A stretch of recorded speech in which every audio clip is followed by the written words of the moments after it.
Let us pray in the name of the Father, and of the Son, and of the Holy Spirit.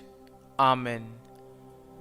O Jesus, through the Immaculate Heart of Mary, I offer you my prayers, works, joys, and sufferings on this day for all the intentions of your Sacred Heart, in union with the holy sacrifice of the Mass throughout the world, in reparation for my sins, for the intentions of all my relatives and friends, and in particular for the intentions of the Holy Father.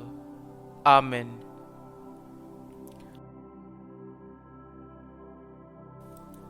The intentions of the Holy Father for the month of March. For victims of abuse. We pray for those who have suffered harm from members of the Church. May they find within the Church herself a concrete response to their pain and suffering. Our Father, who art in heaven, hallowed be thy name. Thy kingdom come, thy will be done, on earth as it is in heaven. Give us this day our daily bread, and forgive us our trespasses, as we forgive those who trespass against us. And lead us not into temptation, but deliver us from evil. Amen. Hail Mary, full of grace, the Lord is with you. Blessed are you amongst women, and blessed is the fruit of thy womb, Jesus. Holy Mary, Mother of God, pray for us sinners, now and at the hour of our death. Amen. Glory be to the Father, and to the Son, and to the Holy Spirit, as it was in the beginning, is now, and ever shall be, world without end. Amen.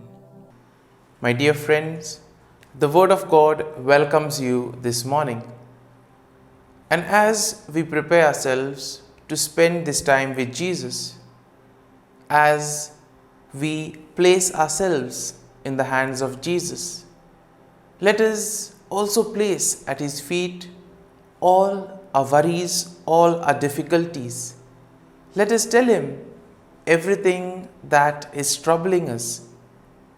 In this way, we will be able to experience a sense of relief, as when we share with Jesus, we know that He will take care of everything.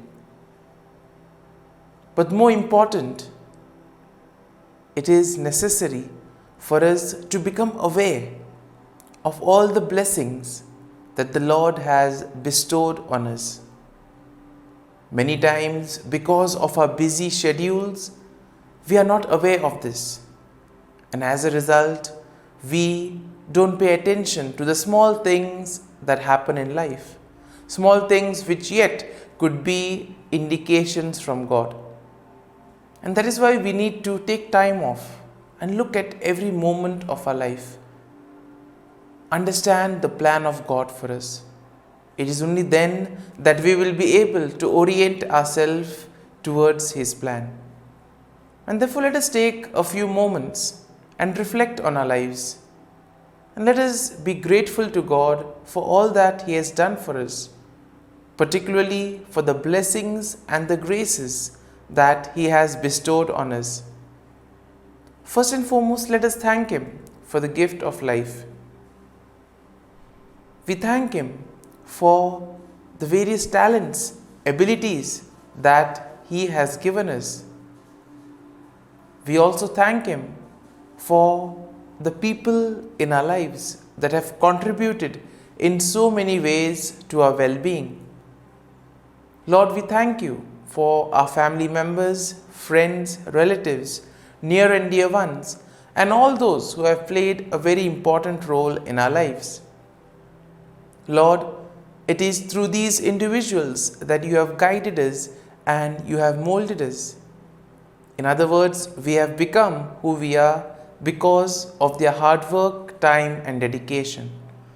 And therefore, Lord, we thank you for their presence in our lives, and we pray that they may be blessed in abundant ways. And my dear friends, now let us reflect on Psalm 44. As usual, we shall have a general overview of the psalm, and then we shall reflect in detail, looking at certain important aspects of the psalm.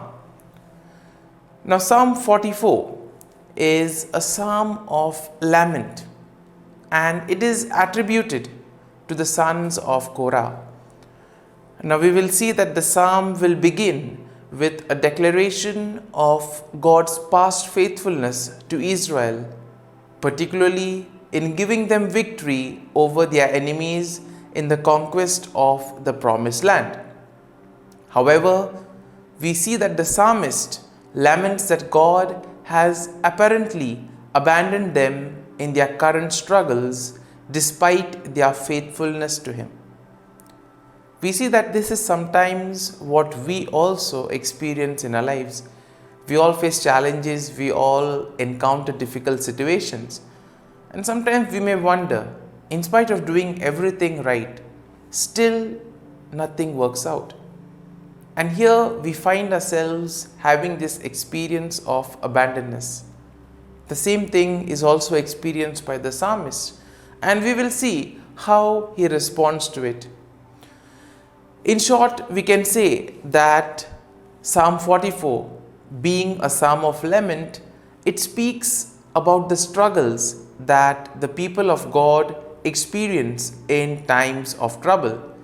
At the same time, we also see that it is a reminder that even in the midst of suffering, even in the midst of persecution, we can hold fast to our faith in God, and that we can trust in His mercy and salvation. The faith that the psalmist has in God is like a model, and this is indeed something that all of us can follow even in our struggles, trusting that God will deliver us and bring us through to the other side. Now let us read the psalm and try to see what thought touches us. The psalm begins, "We have heard with our ears, O God, our ancestors have told us what deeds you performed in their days, in the days of old." And here we see that the first verse itself starts with the psalmist expressing his love and loyalty to God, and how he has heard of all the great deeds that the Lord has done for the people in the past. Now we see that the psalmist will go ahead and recount that Israel's conquest of the promised land, and this we will see in verses 2 and 3, which go like this: "You with your own hand drove out the nations, but them you planted. You afflicted the peoples, but them you set free. For not by their own sword did they win the land, nor did their own arm give them victory, but your right hand and your arm, and the light of your countenance, for you delighted in them." And here we see that in these two verses, the psalmist gives God credit for their military success. The psalmist speaks of how God was their hope and their glory, and how their trust in Him gave them victory over their enemies. Now in the next verses, we see that the psalmist will then shift the focus from the past to the current situation. Let's have a look. "You are my King and my God. You command victories for Jacob. Through you we push down our foes. Through your name we tread down our assailants. For now in my bow do I trust, nor can my sword save me. But you have saved us from our foes, and have put to confusion those who hate us. In God we have boasted continually, and we will give thanks to your name forever." Now, in verse 4 to 8, we see that the psalmist speaks of how God has rejected them and allowed them to be defeated by their enemies. And here we can see a sense of abandonment, something that all of us experience in those difficult moments when nothing seems to be going according to plan, in those moments where everything seems to be an impossible challenge. And the psalmist declares that in spite of all this, they have not abandoned their faith in God. On the contrary, they have been made a reproach among their neighbors. They have become a laughing stock, and people mock them for their trust in God. And this is another familiar sight which many would experience, that sometimes people do tend to mock us when things do not go. Now, we see that the psalmist then continues to plead his case before God in verses 9 to 16, which we will now read. Yet you have rejected us and abased us, and have not gone out with our armies. You have made us turn back from the foe, and our enemies have gotten spoil. You have made us like sheep for slaughter, and have scattered us among the nations. You have sold your people for a trifle, demanding no high price for them. You have made us the thought of our neighbors, the derision and scorn of those around us. You have made us a byword among the nations, a laughing stock among the peoples. All day long my disgrace is before me, and shame has covered my face. Now here we see that the psalmist asks God as to why he has abandoned them, and in a way he begs for his mercy and salvation. We see that the psalmist asks God to remember his covenant and also to deliver them from their enemies. And in this way we see that he describes their suffering and asks God to intervene and save them from their plight. Now, in the following verses, in verse 17 to 22, once again we see that the psalmist will emphasize their loyalty to God and the righteousness of their cause. He will remind God that they have not turned away from God and have remained faithful even in the face of persecution. And it is at this moment that the psalmist also declares that they have not forgotten God's name and that they have not worshipped other gods. Finally, in verses 23 to 26, we see that the psalmist will end the psalm with a plea for God's mercy and deliverance. He will acknowledge that only God can save them from their enemies, and therefore he begs God to intervene. And therefore the psalm ends with the psalmist declaring his faith in God and his hope for salvation. Now, as we have reflected and meditated and heard the psalm in detail, let us now close our eyes at this morning hour and let us thank the Lord. Let us praise the Lord. Let us glorify the Lord. Loving Father, you have given us this time in the morning. You have been gracious to us. You have given us your Son, Jesus Christ, who has cleansed us from our sins. He has taken away all our sins and has given us new life.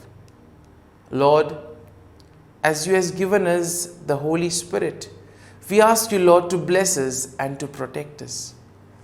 For all the blessings and graces that you have showered on us, we thank you, Lord. We praise you. We bless you. You have protected us and you have guarded us all through the night. And you have given us this morning hour. You have given us good health of mind and body. For all these blessings, Lord, we praise and we thank you. And we ask you that whatever activity we may do today, that you may always be there with us, guiding us, protecting us, leading us at every step of the way. And now, my dear friends, let us spend a few moments in silence, reflecting on the psalm and trying to see what verse touched us. Try to recall or recollect a thought that touched you. And that will help you to make this psalm personal. All of us can relate to the psalm, as all of us have gone through difficult moments in our lives. How can the psalm help us to change our attitude? How can the psalm help us to still grow in our faith and trust in the Lord?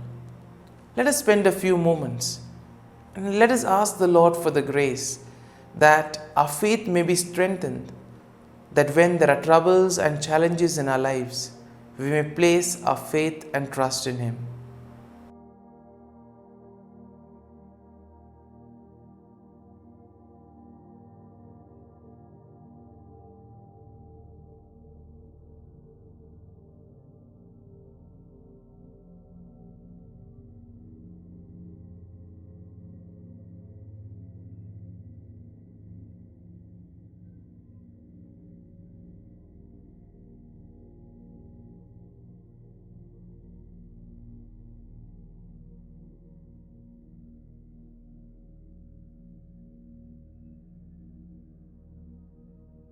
Prayer to Saint Michael the Archangel for protection.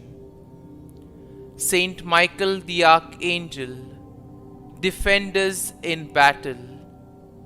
Be our defense against the wickedness and snares of the devil. May God rebuke him, we humbly pray.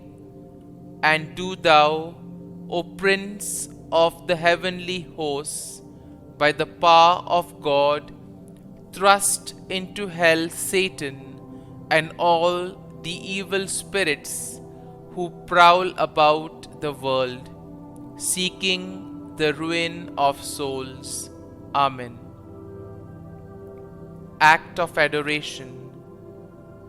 O Sacrament most holy, O Sacrament divine, all praise and all thanksgiving be every moment thine. Saint Gertrude Prayer for souls in purgatory. Eternal Father, I offer Thee the most precious blood of Thy divine Son, Jesus, in union with the masses said throughout the world today, for all the holy souls in purgatory, for sinners everywhere, for sinners in the universal church, those in my own home and within my family. Amen.